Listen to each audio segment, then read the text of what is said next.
Okay, so today we're going to dive into something uh, pretty fundamental to, I think, everybody's life, uh, building wealth. Yeah, absolutely. I think it's one of those things that a lot of times feels like a puzzle. Yeah. Like there's all these pieces you don't quite know where they fit. Like a big jigsaw puzzle, yeah. Right. And it can get pretty overwhelming. Totally. But what we're going to try to do today is kind of pull out the most important pieces Right. and make those really clear and useful. Absolutely. Yeah, that's the goal. And the interesting thing is we're looking at a conversation today from the English Leap podcast. Yeah. And Jennifer and Daniel, were discussing how to build wealth. Yeah. Now, you might be thinking, well, English Leap podcast, so that's for English language learners. What's that got to do with me? Right. But actually, the stuff they talked about is really insightful for anyone who Well, wants to just get a better handle on their finances. yeah. And they really broke it down in a way that I think is pretty fundamental and easy to grasp. Yeah, it's really interesting how sometimes when you consume content that's geared towards like an educational purpose, Right.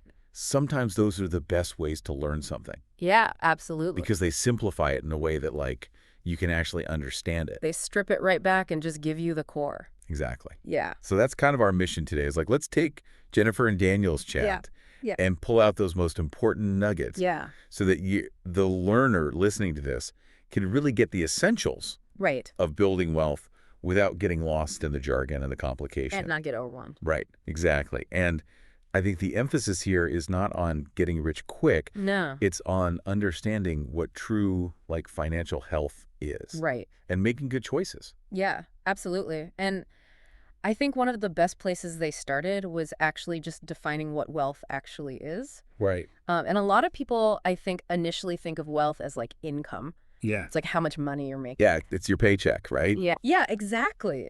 But they really emphasize the distinction between income and wealth. Right. So like income is the flow of money coming in, Yeah. and wealth is more about what you keep. Okay. So it's about the savings, Yeah. the investments, the assets that you're building over time. Okay. So you could have a really high income, Right. but if you're spending all of it, Yeah. you're not actually building wealth. Right. You're just, yeah, you have a big river, but it's flowing out. It's flowing out. Yeah, it's like a leaky bucket. Yeah. So they talked about building assets like stocks, Yeah. bonds, Uh-huh.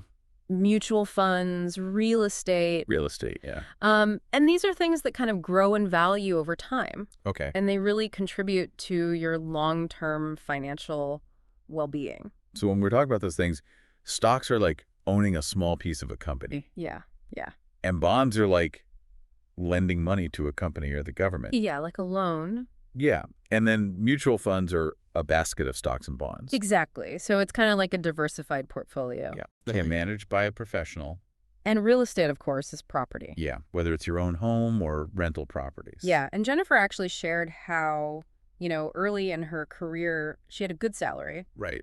but she wasn't really building wealth Yeah. because she wasn't saving or investing. She wasn't putting it anywhere. It wasn't going into those assets. Yeah, and it was really interesting because Daniel kind of had a similar experience. Yeah. He was saying that when he got his first few paychecks, Right. he was looking at his bank balance and was like, wait, Right. this isn't adding up to much. Yeah, where's it all going? Right? Yeah, he was kind of spending it without a real clear purpose. Right. And I think that's where the importance of goals comes in, right? Absolutely. Goals are crucial. So if you don't have a target, Yeah, how do you even know where you're aiming? exactly. You're just kind of like shooting arrows in the dark. Yeah. And Jennifer and Daniel both talked about how setting financial goals Mm-hmm. gives you that direction. It gives you that focus. Yeah. And Daniel talked about his experience saving for his first car, Yeah. which, it's funny because a lot of people think of a car as like a depreciating asset. Right.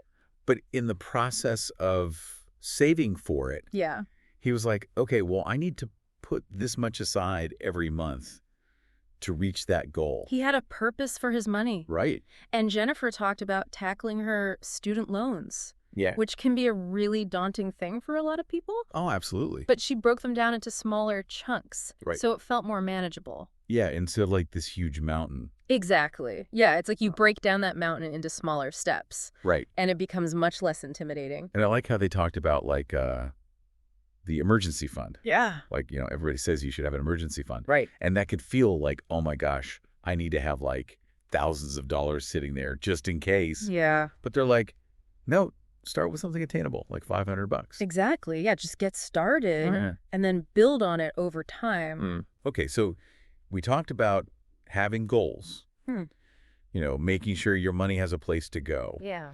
And I think the next logical step is like, okay, well, how do you actually make your money work for you? Right.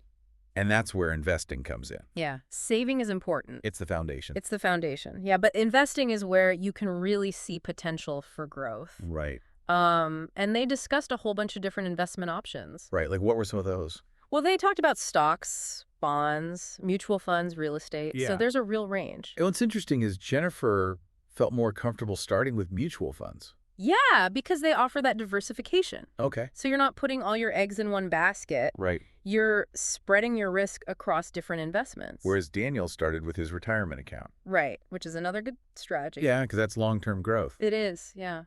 You're planning for the future.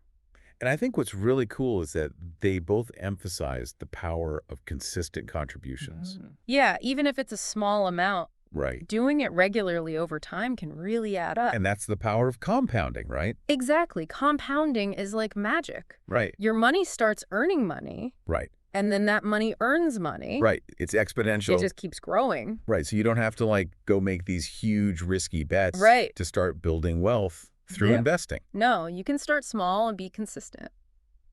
Now, I think on the flip side, we have to address what can really hold you back. Oh, yeah. And that's debt. Debt. Yeah, especially high interest debt. Credit cards? Credit cards. Oh, yeah. Right. Daniel had this great story about learning about credit card interest the hard way. Yeah. And I think a lot of us can relate to that. Yeah. When you first start using credit cards, Right. you don't always fully grasp how that interest can snowball. Yeah. And before you know it, you're in a lot of debt. Yeah. I remember when I first got a credit card, I was like, oh, this is free money. Yeah. You feel like a millionaire. Right. And then you realize, oh, no, this is not free money at all. No, it comes with a price. Yeah. And that price can be quite high. So they really stress the importance of using credit responsibly. Absolutely. Paying your balance in full each month if possible. Yes. Avoid those minimum payments because Yeah. that's what really gets you with the interest. And so, we've talked about saving, we've talked about investing. Yeah. What's something that can really help with both of those things? Well, I think automation is a game changer. Right. Setting up those automatic transfers from your checking account to your savings and investment accounts. Yeah. It takes the effort out of it. Yes. It's happening in the background. And you're less tempted to spend it. Exactly, because you don't see it sitting there. Yeah. It's like it's already gone, Yeah. and you're less likely to touch it. And then you're building wealth without even thinking about it. Right. It's happening passively. Okay. So we've talked about a lot of the tools and strategies, but I think a really fundamental principle is just the idea of living below your means. Absolutely. Sounds simple, right? Spend less than you earn, In theory, yes. but it's harder than it sounds, It is much harder in practice. especially in today's world Yeah. with all the temptations. Yeah. All the advertising. Right. And all the ways to spend money. The instant gratification everywhere you turn, Yeah. it's hard to resist. And they brought up the idea of lifestyle inflation, Oh, yeah. which is, as your income goes up, Yeah. you tend to spend more. You upgrade your lifestyle. Right. So it's like you're on this treadmill. Yeah, you're running, but not getting anywhere. Right. Because your expenses are keeping pace Exactly. with your income. So you're not actually accumulating any wealth. And Jennifer had this great example about her car. She was like, I could have gotten a new car, Yeah.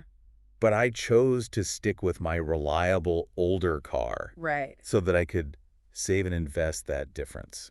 A conscious decision to prioritize her financial goals. Right. It's like a delayed gratification kind of thing. Absolutely. Now, they also talked about this really interesting concept of exploring multiple streams of income, Yeah. which I think is really relevant today. More than ever. Yeah. Yeah, because it's like instead of just relying on one paycheck, Right. which can feel precarious, Absolutely. it's like having multiple ways to bring in money. It's a safety net. It's like diversifying your income. Right. And they talked about all sorts of different ways to do this. What were some of those? Well, Daniel had started a small online business as a side hustle. Okay. Jennifer mentioned freelance consulting, Right. rental properties, Mm-hmm. and even like stock market investments that generate income. Yeah, dividends and things like that. Exactly. Yeah. Yeah. So there's all sorts of possibilities. And that can really accelerate paying off debt. Yeah, and building wealth overall. And I think lastly, they talked about something that's really important but often overlooked, Yeah. which is mindset.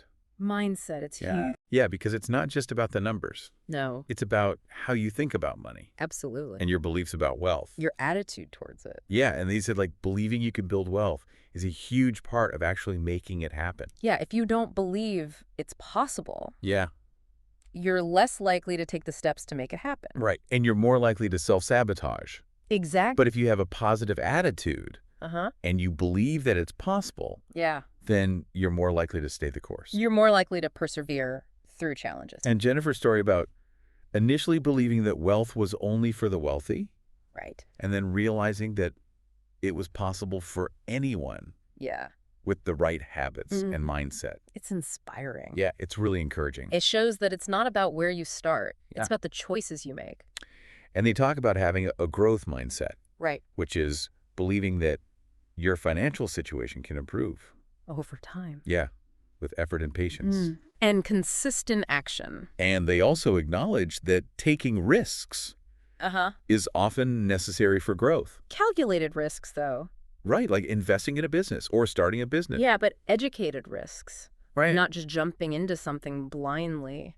So do your research. Exactly. Start small. Start small. Yeah. Yeah, dip your toes in. And don't be afraid to make mistakes. Mistakes are inevitable. Yeah, The key is to learn from them. right. It's all part of the process. It's a journey. It's a marathon, not a sprint. Exactly. So to sum it all up, for you, the learner, Yeah. we've seen that building wealth isn't about some secret formula No. or a sudden windfall. It's not about winning the lottery. Right. It's about being mindful about saving, Yeah. investing with purpose, managing your debt responsibly, Absolutely. making conscious choices to live below your means, Yeah. and exploring those additional ways to earn And having that positive mindset. the growth mindset. Believing that it's possible. So here's the final thought for you to consider. Okay. Think about one area that we've discussed today. Uh-huh.